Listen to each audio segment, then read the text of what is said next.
the state be doing about the opioid crisis?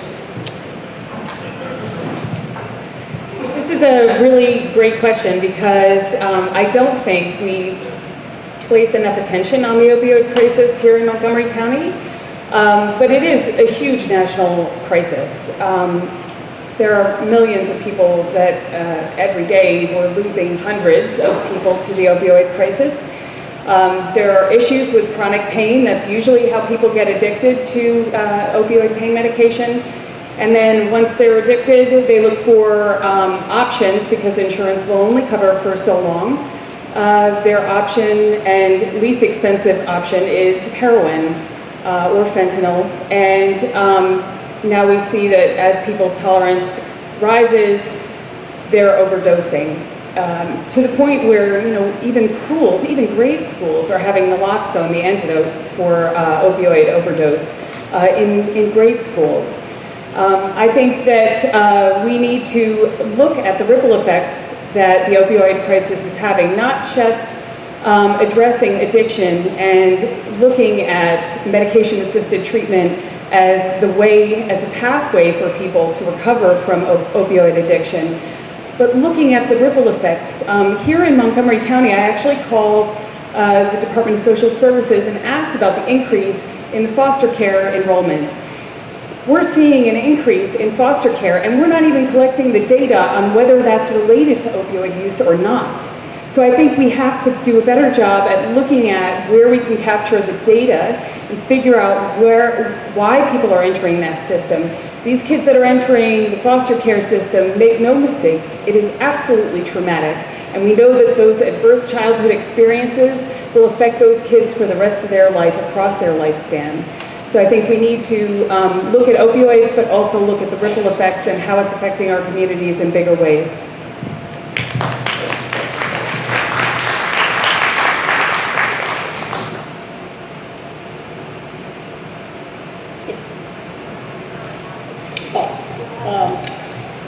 Yes, you have. I can't always hear you, Karen. So I'm sorry. I didn't realize that you said my name. Yes, I'm sorry. Yes, you were my second one. So I think that we need to rethink our drug policies in general in Maryland and in the United States, and our criminal justice policies in general in the United States. I'm proud that we've been making some progress at rethinking the failed war on drugs.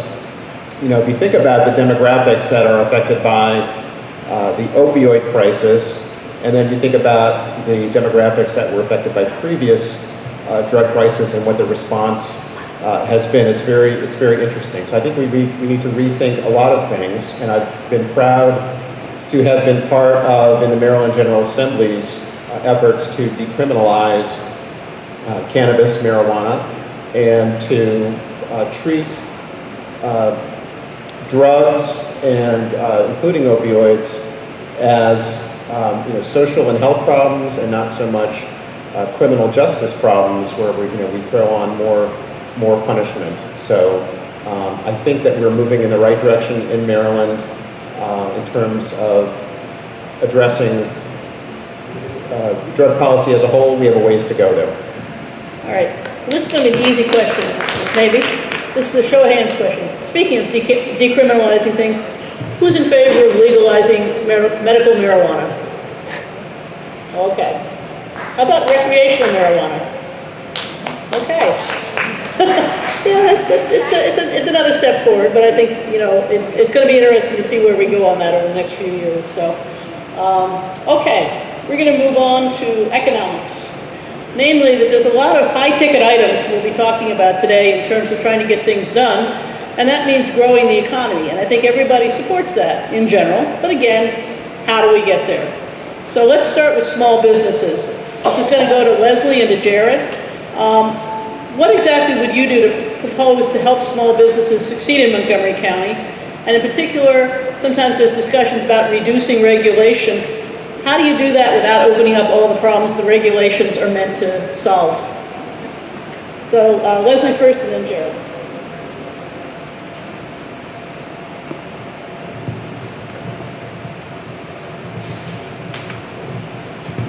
Thank you.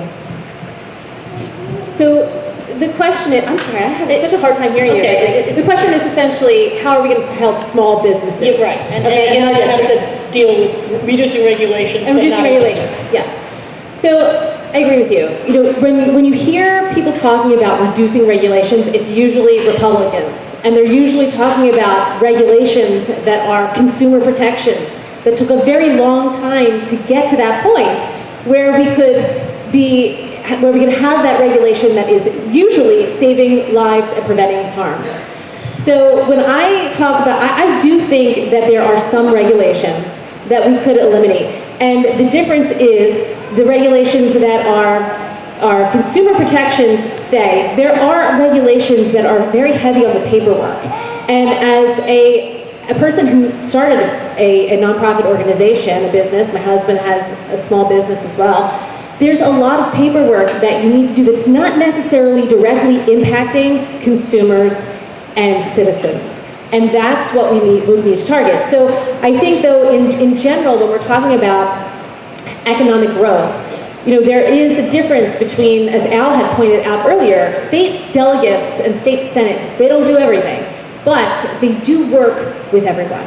And when you have good relationships with the county, with our federal, our Congress folks, our Congress people and our senators, you know, we are in a position to leverage all of the resources that we have. When we're talking about, in terms of economic growth, we want to create a situation where at home, you know, we are allowing people to expand naturally in a sustainable way. If every organization, if every company in our district were to increase by 1 or 2 people, we would actually grow more than we would with the Amazon deal. And that is some statistics that have come from our Economic Development Corporation.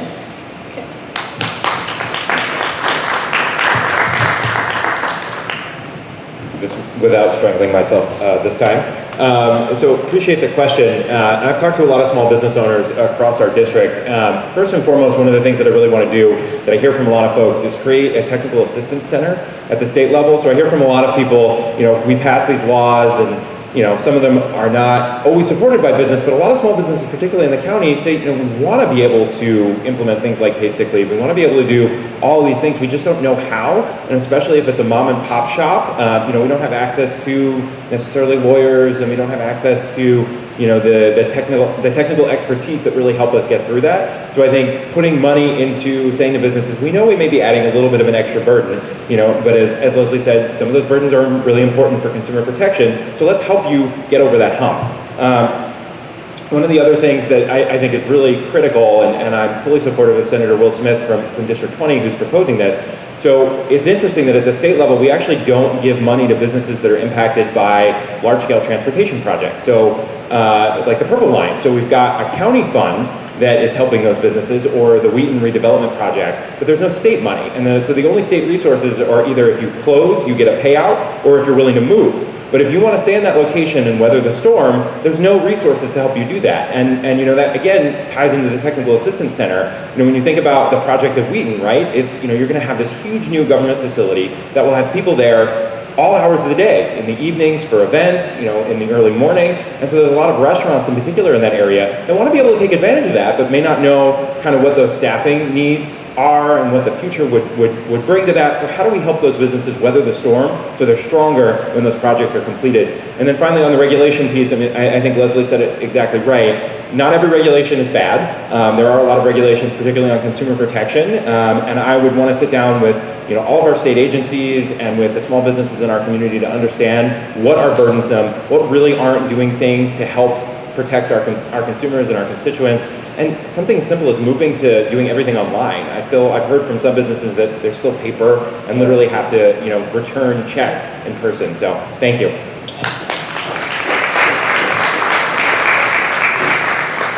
Okay, so we'll throw this one out to our 2 Senate candidates. We've just heard about financial incentives, and we understand our governor wants to give $5 billion to the Amazon project, and that there was also financial incentives discussed with respect to Discover, trying to keep them here, the Discovery Channel. What's your view of that approach, the financial incentives approach to bringing big businesses here? And if you don't like that idea, what other alternatives do you suggest to make this area more attractive to bringing in large ventures and large jobs? Dana, you start, and then Jeff will come second.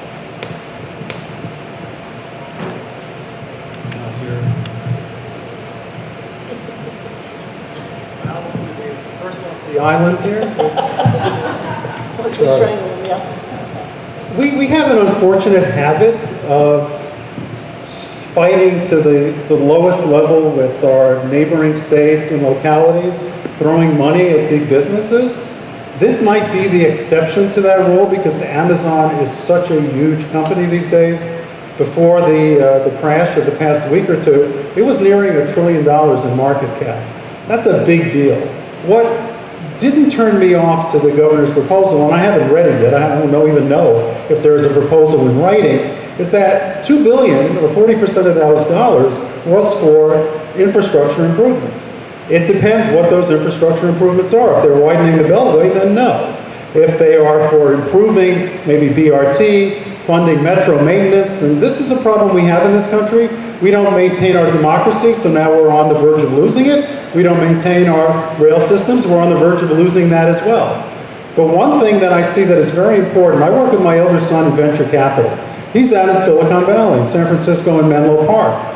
We need to create an environment here so we attract the next generation, some of whom are sitting here and know about this, the way they do in Virginia. We need to create an environment so we can start incubators here and take advantage of the cybersecurity issues, of the biotech issues that are up on our 270 corridor, of the defense issues that are out in Reston on the way to the airport at Dulles. We can do this. We can start incubators and bring in a whole new generation of people that can allow us to organically grow and not depend on the largesse of the largest cap company in the world these days.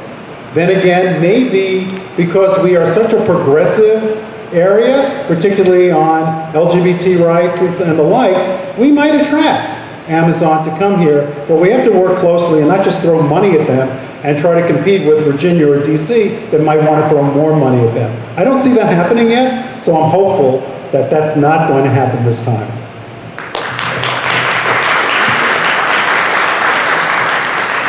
So my wife and I own a home in Kensington, right here in Kensington. And I want to tell you a quick story about the closing. Is anyone a title attorney? Do we have any title attorneys in the audience? So closings can go pretty quickly. They tell you to sign here, you sign here. You go to the next page, sign there. But I'm trained as a lawyer. And our closing took a long time because I read every document. And I wanted to make sure I knew what we were getting into, my wife and I. And I approach this issue the same way. There are two pieces of legislation related to the Amazon deal. And I'm flattered that Amazon comes to us and says, listen, you've got a great education system, a good transit system. That's wonderful that they feel that way. But only one of the two pieces of legislation have been filed. The second doesn't even exist yet. And so I'm in listing mode. I'm not going to sign any documents until I see all the documents. And when we get them, I'm going to read them thoroughly. In the meantime, I'm going to continue supporting two things. The first is supporting small businesses. I was the author and lead sponsor of a piece of legislation providing incentives for small and family-owned businesses to locate right here in Montgomery County. We passed that bill, and I was very excited. And the second thing I'm going to support is project labor agreements. This is an obscure term, but what it means is when government provides incentives for businesses to come, those businesses need to hire union labor when they build their projects.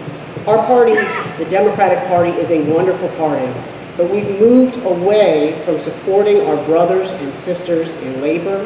That needs to stop. We need to return to our roots and support labor and support project labor agreements.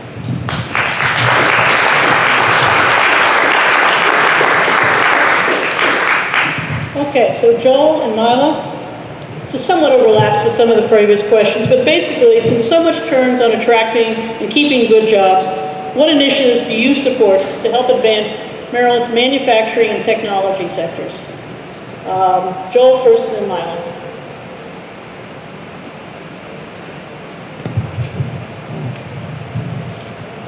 point, I am coming off, and our other moderator's coming in, so. Thanks, Karen. Thanks, Karen. Yep. Is that? There you go. How about now? Yeah. Okay, good. Excellent. The jobs of the future are with us right now. Our county, Montgomery County, is a technological hub, but we're going to lose this race if we don't seek to aggressively attract the best companies possible. As well, we need to make sure that we're investing in education. I don't think we have enough fire in the belly up here right now on the panel. I mean, there needs to be an urgency about Amazon. As an example, if Amazon gets located in some other city, our children, I'm thinking of my girls, may end up moving somewhere else when they graduate. They may not have an opportunity here. So there's a lot of risk in not going all in for Amazon.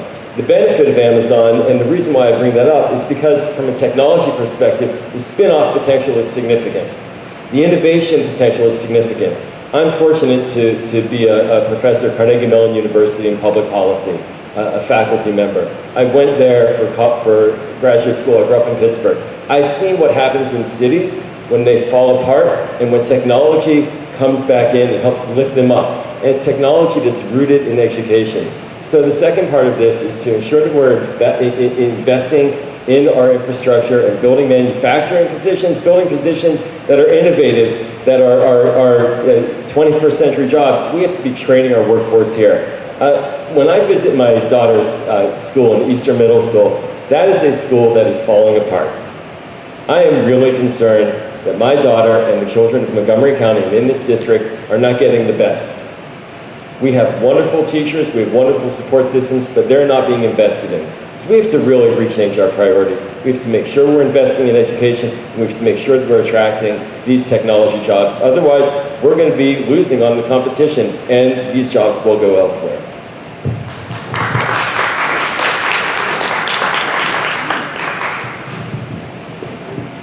I think Joel is exactly right, and I think what we need to focus on more than anything right now is our education. Our education system in Montgomery County is underfunded. It's projected to be underfunded even if we were to spend the $1.8 billion that was requested in the capital area school improvement plan. For the next 10 years, they could fund all of that and we would still barely be where we are right now in terms of keeping up with enrollment and having kids in portables and overcrowded classrooms. We can't properly educate our students in those conditions, and we can't prepare them for the jobs that they need. I think we also need to work with VOTEC schools. That was something that was a very big part of high school where I grew up, was if you weren't going to college, you went through a vocational program. And I think that's something we've forgotten as a country, that there are value to kind of blue-collar working jobs like auto mechanics or learning how to do car repair and stuff like that. Both of my brothers went through VOTEC. They are both car repair guys, and they make a hell of a lot more money than I do with a master's degree in terrorism studies. So I think we really kind of need to get back to, as I think it was Jared who was saying, building our base, which was the Democratic Party, labor unions, and blue-collar workers, and return to that.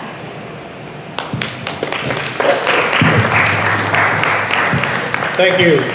We're moving on to income, poverty, immigration, and social justice. At the same time, we are trying to bring more jobs to the state. There also is a question about what kind of jobs and working conditions those will be. There are many other issues relating to social, racial inequality that need to be addressed. There are currently proposals to raise the minimum wage statewide to $15 an hour by 2023. Can I see a show of hands of how many of you support that bill? Great. This question is for Emily and Helga. How do you respond to the argument that doing so limits employment for the young, disabled, and etc., or that small businesses can't afford it? Should there be exceptions? And let's go with Emily first.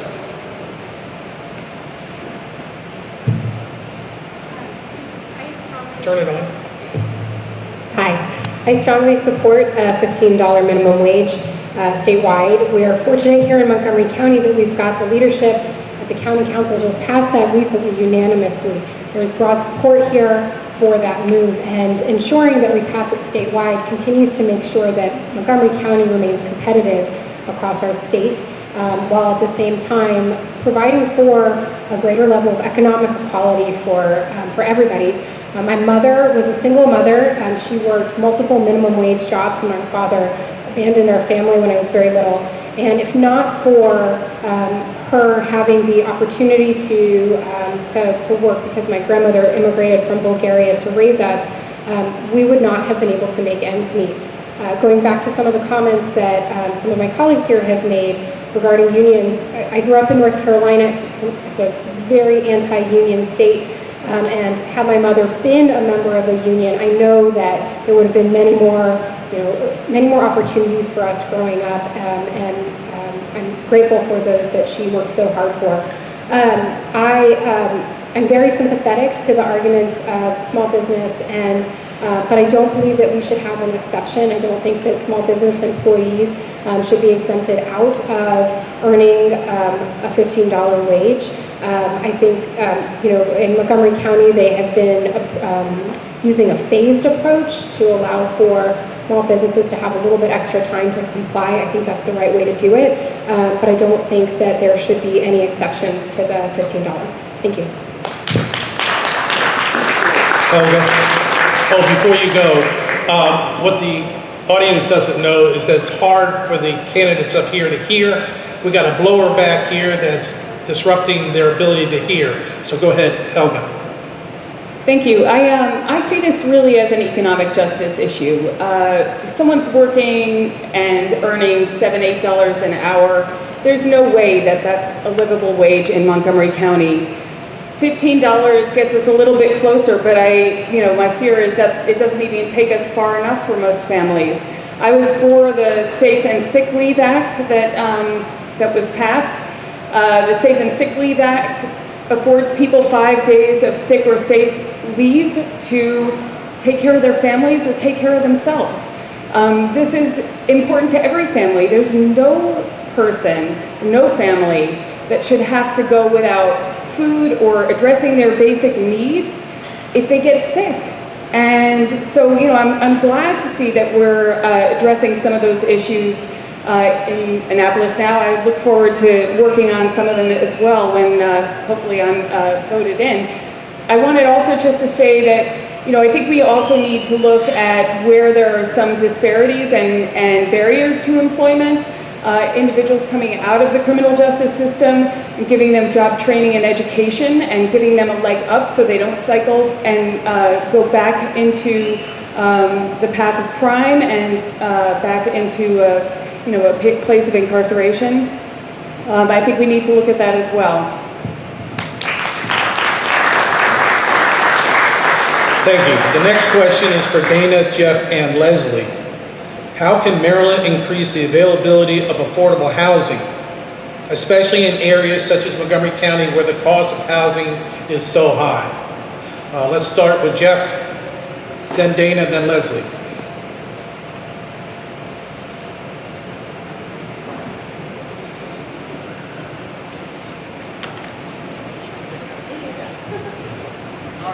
Let me turn it on. There we go. Affordable housing is a crucial issue. There's no question about it. But as an elected official, I always have to be honest with folks. I don't have the luxury of overpromising. Affordable housing traditionally is handled at the local level. And of course, we need our county council, Montgomery County, to do more when it comes to affordable housing and demand higher percentages of affordable housing in the new construction that's being built in Bethesda, Silver Spring, throughout Montgomery County. But that doesn't mean the state can't have a role, and the state should have a role. We could create, using new sources of revenue like combined reporting or more progressive income tax, a dedicated fund. And as counties fund more affordable housing, the state could match that fund, doubling the impact of affordable housing throughout this state. But let's be clear, while we need more affordable housing, we can't do it willy-nilly. We have to make sure our affordable housing is built near transit. Montgomery County does a great job at that, but as a state, we don't want other counties building affordable housing where it is not useful to the people who will fill that housing, away from transit, away from job opportunities.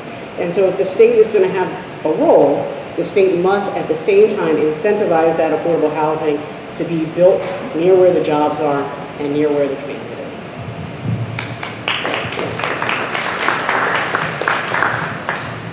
I agree that this is primarily a county problem. However, there are bills that can be passed to ensure that people can pay for their rental housing with whatever form of money, fiat, whatever, that they have. We haven't done that properly. We haven't passed the Just Eviction Act that allows people to be kicked out of their rental homes, basically at the whims of the developers and the management companies. So those are things we can do on the state level. I've worked with the Montgomery County Renters Alliance since its inception.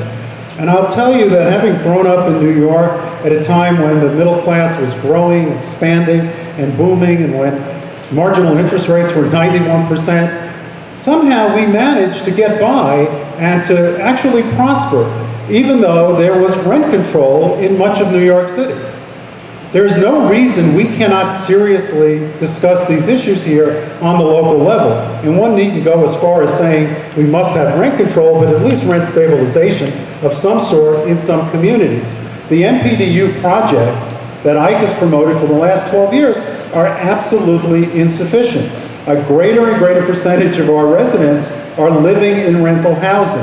And particularly as people age out, they may spend more time in rental housing than they have in the past when they had their families in single-family homes. So there's a lot we need to do, but we also must keep in mind that a lot of this is based on racial bias, and the bias against renters has often been tinged with racism. And I see this again working with the Renters Alliance, because it's in those buildings that have a higher percentage of African American and Latino residents that have the largest problems with the poorest infrastructure and the poorest support, and that they're at the greatest threat of being kicked out. We must do better.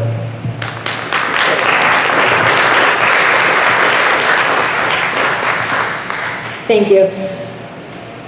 I actually was a person who, when I lived in New Jersey, I fought for affordable housing successfully. I'm saying that because even though it was New Jersey and not Maryland, I think when you're thinking about who you want to send to the state legislature, it needs to be someone who understands the arguments on the other side and can effectively target those and counter them. So in terms of what I would do and propose for affordable housing, it's actually not just rental properties that we're talking about. It's also incentivizing home ownership in a way that is effective and allows people to buy houses and not go into an enormous amount of debt in doing so. So it does not, people are usually worried that affordable housing means that our housing prices are going to go down. That's not true. Things that we could do in terms of the state legislature is ensure that when, and Jeff touched on this, when you have developers come into an area, there has to be a certain percentage of those houses or that are rental properties or affordable housing for a number of people. Unfortunately, I've seen so many times where that has been negotiated away, even though it has been the case. So one of the things that we need to do is to understand what our best opportunity is for the percentage of housing that we want to target as affordable. We need to work with those communities, and we need to ensure that we're doing so in a sustainable way.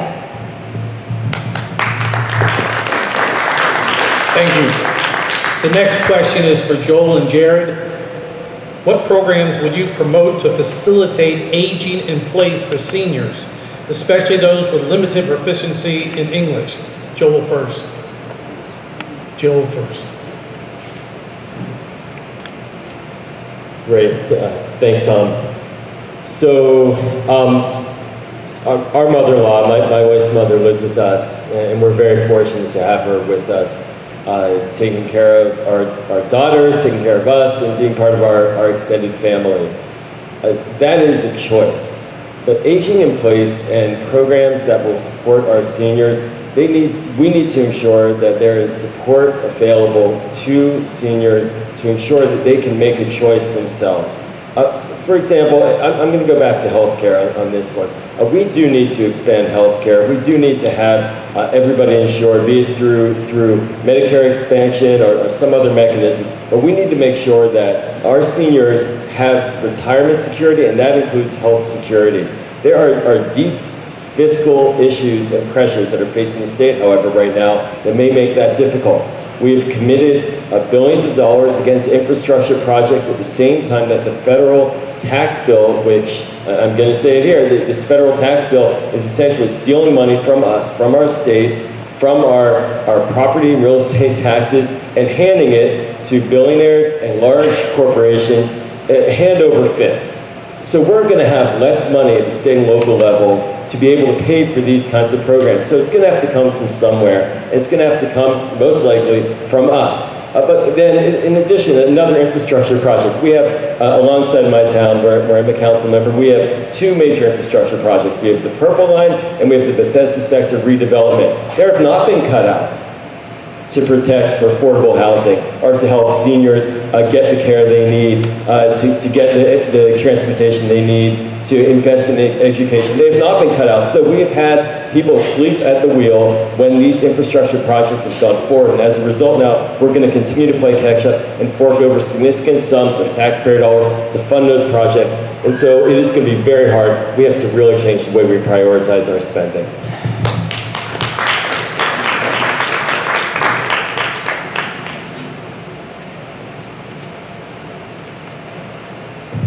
All right, it's on. So I really appreciate the question. As I've been outdoor knocking, I can't tell you the number of people who I've talked to who tell me they've lived in their house for 40 years, and it just warms my heart to see people who want to stay in our community that long. So there's two really specific answers that I want to give you and programs that I want to work on to help the aging in place. The first is our village programs. And somebody told me, I was talking to them at an event a couple of weeks ago, that if you've met one village, you've met one village. They're all different and unique across the state, and they're wonderful. But what's really interesting and in some ways sad to see is that they tend to be in the communities that already have the resources. So, Chevy Chase has a wonderful village program, but areas of Silver Spring and parts of Wheaton don't.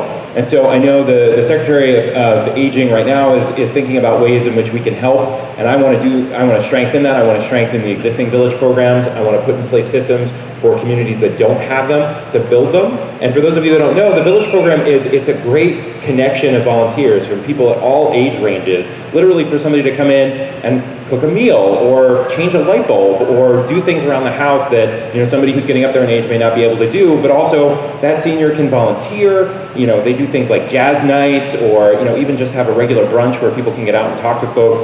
And those programs, I think, to me, are the epitome of the government working with local organizations and local volunteers to strengthen them. The second program is Medicaid. We really need to think about how not only we can save costs, but how we can encourage people to